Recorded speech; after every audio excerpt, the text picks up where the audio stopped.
విశాఖలో bureau of Indian standards BIS అధికారులు సోదాలు నిర్వహించారు.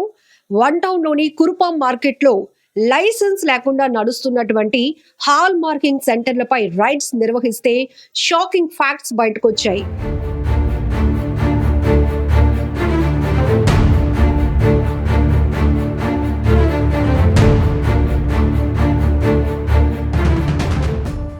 ఇప్పటి వరకు అంటే గత మార్చి నుండి కూడా వీళ్ళు నకిలీగా అంటే ఫేక్ హాల్ మార్క్ వేసే స్కామ్ నడిపిస్తున్నట్టు కూడా అధికారులు అనుమానించారు. ఇప్పటికీ వాళ్ళకు వచ్చినటువంటి అనేక కంప్లైంట్స్ అనుమానాల ఆధారంగా అక్కడ రైడ్స్ నిర్వహించడంతో పాటు మొత్తం సిస్టమ్ అంతా కూడా వెరిఫై చేస్తున్నారు.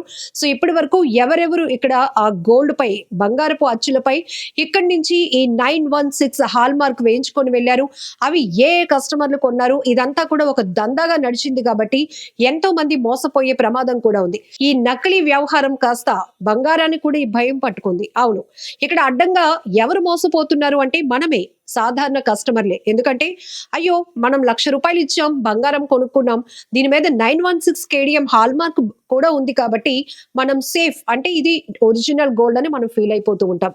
బట్ ఈ రకమైన రైడ్స్ లో బయటపడినటువంటి విస్తుపోయే నిజాలు చూస్తే గనుక ఇప్పుడు మనందరం క్రాస్ చెక్ చేసుకోవాల్సిన అవసరం వచ్చింది. అవును, మన ఇంట్లో ఉన్నది బంగారమేనా, లేకపోతే నిజంగానే 916 KDM హాల్ మార్క్ ఉన్నటువంటి ఒరిజినల్ బంగారమేనా, లేక ఇంకా కొన్ని చోట్ల అందరూ ఒకే చోట కొనుగోలు చేయరు కదా, రకరకాల చోట్ల కొనుగోలు చేస్తూ ఉంటారు. ఎందుకంటే ఈ వ్యాట్ తగ్గుతుందనో లేకపోతే GST ఇలా ఉంటాయి. బట్ ఇదే ఒక సర్కిల్ గా నడుస్తున్నటువంటి కొనుగోలు వ్యవహారం కాబట్టి అన్ని ఇప్పుడు క్రాస్ చెక్ చేసుకోవాల్సిన పరిస్థితి ఉంది. సో మన ఇంట్లో మనం కొనుక్కొని పెట్టుకున్నటువంటి బంగారు ఆభరణాలన్నీ నిజంగా 916 హాల్ మార్క్ వేనా, లేకపోతే ఫేక్ 916 హాల్ మార్క్ వేసినటువంటివి ఉన్నాయా అనేది కూడా ఇప్పుడు ప్రతి ఒక్కరిని తీవ్రంగా వేధిస్తున్నటువంటి ప్రశ్నగా మారింది. విశాఖలో బ్యూరో ఆఫ్ ఇండియన్ స్టాండర్డ్స్ అధికారులు జరిపినటువంటి ఈ సోదాల్లో, ఈ తనిఖీల్లో కూడా షాకింగ్ ఫ్యాక్ట్స్ ఏంటంటే, మనం కూడా అసలు ఏంటి విశాఖ వన్ టౌన్ లోని కురుపం మార్కెట్ అంటే పెట్టింది పేరు, దానికి ఒక హిస్టారికల్ పేరుంది. ఎందుకంటే గతంలో అక్కడ చాలా అందుబాటులో బంగారం విక్రయాలు జరిగేటటువంటి ప్రాంతం అది. ఇప్పటికీ మనం కనక మహాలక్ష్మి టెంపుల్ దగ్గర నుంచి Kurupam market one town police station వరకు వెళ్తే వరుసగా ఉండేటవన్నీ కూడా బంగారం షాపులే. చిన్న చిత్తక కొనుగోలు చేసే వాళ్ళు కూడా అక్కడికి వెళ్తూ ఉంటారు. ఎందుకంటే పెద్ద పెద్ద షోరూమ్స్ లాగా అక్కడ షో ఉండదు, కానీ చిన్న చిన్న షాపుల్లాగా అక్కడ వెండి బంగారం అమ్ముతున్నటువంటి షాపుల్ని మనం వందల్లోనే చూడొచ్చు. అయితే అలాంటి ఒక పేరున్నటువంటి ప్రాంతంలో కురుపం మార్కెట్ లో హాల్ మార్కింగ్ చేస్తున్నటువంటి సెంటర్లపై రైడ్ చేస్తే వీళ్ళు అసలు లైసెన్సే లేకుండా ఈ దందా నడిపిస్తున్నట్టు, అసలు వాళ్ళకి లైసెన్సే లేకుండా వీళ్ళు హాల్ మార్క్ వేస్తున్నట్లు తెలుస్తోంది. బంగారపు అచ్చులపై వాళ్ళు అలా అమాంతం ఫేక్ హాల్ మార్క్ ముద్రలు వేసేసి పంపించేస్తున్నారు. ఇప్పుడు అదుపులోనికి తీసుకున్న వాళ్ళు కానీ అక్కడ ఉన్నటువంటి ఎక్విప్మెంట్ ని కూడా స్వాధీనం చేసుకోవడం జరిగింది.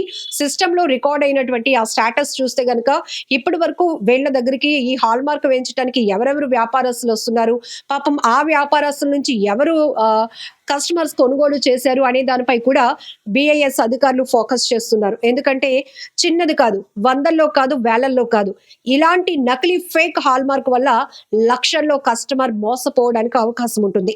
పిల్లకి పెళ్లి అవుతుంది అంటే చాలు, వాళ్ళకి నచ్చినటువంటి డిజైన్ లో బంగారు ఆభరణాలను ఆర్డర్ చేసి మరి నమ్మకం, ఇక్కడ బంగారం వ్యాపారమే కాదు, ఏ వ్యాపారమైనా మార్కెట్లో ఒక నమ్మకమే అనేది పెట్టుబడి.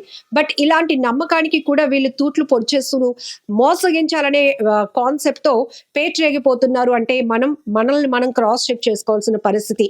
జనరల్గా మనందరికీ తెలుసు, బంగారం కొనుగోలు విషయంలో మనం ఎక్కడ చాలా కాన్ఫిడెన్స్గా ఉంటామంటే, కాన్ఫిడెంట్గా ఎప్పుడు ఉంటాం, 916 KDM బంగారు ఆభరణాలు కొనడం అనేది చాలా స్పెషలైజేషన్. ఎందుకంటే అది కొంటే మన వస్తువుకి ఎప్పుడు వాల్యూ ఉంటుంది, మన వస్తువులో అసలు కల్తీ అనేది ఉండదు, నకిలీ అనేది ఉండదు అని.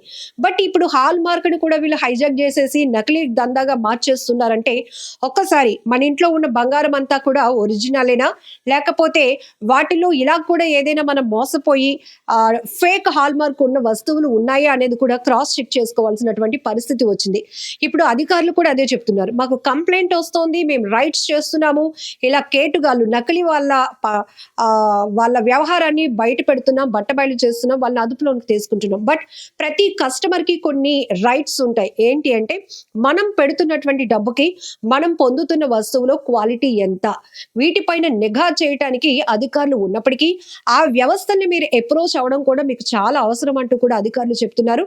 మరొక వైపు ఇలాంటివి మీ ఫోకస్ కి, మీ దృష్టికి ఏమైనా వస్తే గనుక ఇమీడియట్ గా మాకు కాల్ చేసి కంప్లైంట్ ఇస్తే ఎక్కడికక్కడ మేము తనిఖీలు నిర్వహించడానికి కూడా సిద్ధంగా ఉన్నామంటున్నారు. సో ఎప్పటికప్పుడు మనం పెడుతున్నటువంటి ఎఫర్ట్స్ ఒక వస్తువు కొనుక్కోవడమే కాదు, ఆ వస్తువులో మనం కొనుగోలు విషయంలో మోసపోతున్నామా లేదా అని తెలుసుకోవాల్సిన ఇంపార్టెన్స్ కూడా వచ్చింది. ఏది ఏమైనా విశాఖలో బిఐఎస్ అధికారులు జరిపినటువంటి ఈ సోదాల్లో ఈ లైసెన్స్ లేకుండా నకిలీ హాల్ మార్క్ వేస్తున్నటువంటి దందా బయటపడడం అనేది ఇప్పుడు ప్రతి ఒక్కరిని షాక్ గురి చేయడమే కాదు, ఇప్పటి నుంచి మరి కాస్త అలర్ట్నెస్ మన అందరిలో పెంచుతుంది.